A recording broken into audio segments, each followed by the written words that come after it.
Canto 2.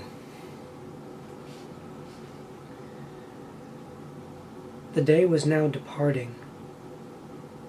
The dark air released the living beings of the earth from work and weariness, and I myself alone prepared to undergo the battle both of the journeying and of the pity, which memory, mistaking not, shall show. O muses, O high genius, help me now. O memory that set down what I saw, here shall your excellence reveal itself. I started. Poet, you who are my guide, see if the force in me is strong enough before you let me face that rugged pass. You say that he who fathered Silvius, while he was still corruptible, had journeyed into the deathless world with his live body. For if the enemy of every evil was courteous to him, considering all he would cause and who and what he was, that does not seem incomprehensible, since in the empyrean heaven he was chosen to father honored Rome and her empire.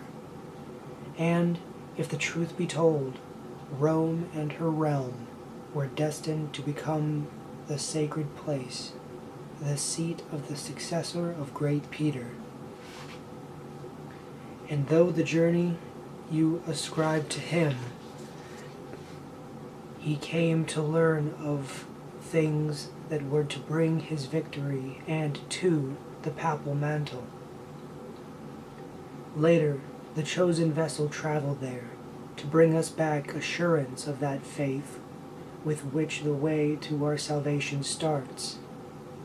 But why should I go there? Who sanctions it? For I am not Aeneas, am not Paul, nor I nor others think of myself so worthy. Therefore, if I consent to start this journey, I fear my venture may be wild and empty. You are wise. You know far more than what I say. And just as he who unwills what he wills and shifts what he intends to seek new ends, so that he's drawn from what he had begun, so was I in the midst of that dark land, because with all my thinking and annulled the task I had so quickly undertaken. If I have understood what you have said, replied the shade of that great-hearted one, your soul has been assailed by cowardice, which often weighs so heavily on a man, distracting him from honorable trials, as phantoms frighten beasts when shadows fall, that you may be delivered from this fear. I'll tell you why I came, and what I heard when I first felt compassion for your pain. I was among those souls who are suspended. A lady called to me, so blessed, so lovely, that I implored to serve at her command. Her eyes surpassed the splendor of the stars, and she began to speak to me, so gently and softly, with angelic voice. She said, O spirit of the courteous Mantova, whose fame is still a presence in the world and shall endure as long as the world lasts, my friend, who has not been the friend of fortune, is hindered in his path along that lonely hillside. He has been turned aside by terror. From all that I have heard of him in heaven, He is, I fear, already so astray that I have come to help him much too late. Now go, with your persuasive word, with all that is required to see that he escapes. Bring help to him, that I may be consoled.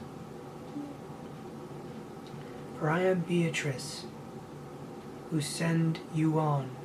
I come from where I most long to return. Love prompted me, that love which makes me speak.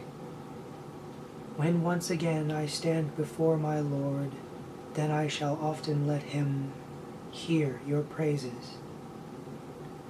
Now Beatrice was silent. I began. O Lady of Virtue, the sole reason why the human race surpasses all that lies beneath the heaven with the smallest spheres, so welcome is your wish, that even if it were already done, it would seem tardy. All you need do is let me know your will. But tell me why you have not been more prudent, descending to this center, moving from that spacious place where you long to return. Because you want to fathom things so deeply, I now shall tell you promptly. She replied, Why, I am not afraid to enter here. One ought to be afraid of nothing other than things possessed of power to do us harm, but things innocuous need not be feared. God, in his graciousness, has made me so that this, your misery, cannot touch me. I can withstand the fires flaming here. In heaven there's a gentle lady, one who weeps for the distress toward which I send you. So that stern judgment up above is shattered.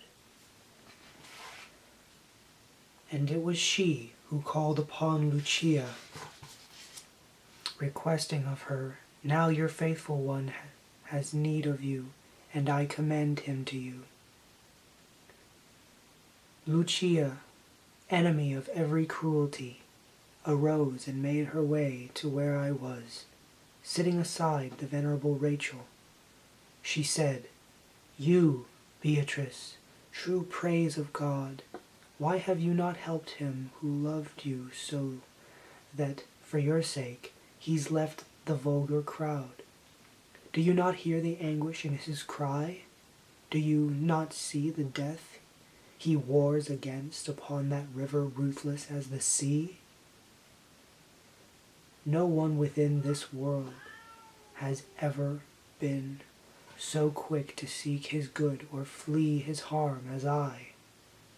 When she had finished speaking thus, To come below, down from my blessed station, I trusted in your honest utterance, which honors you, and thus who've listened to you.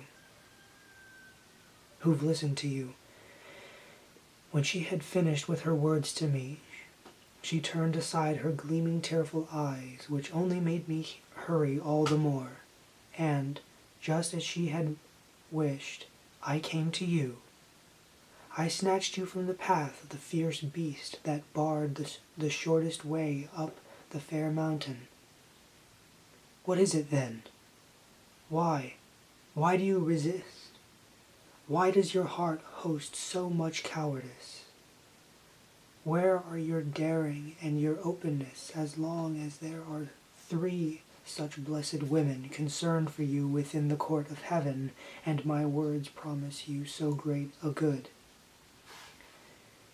As little flowers which the chill of night has bent and huddled, when the white sun strikes, grow straight and open fully on their stems, so did I, too, with my exhausted force.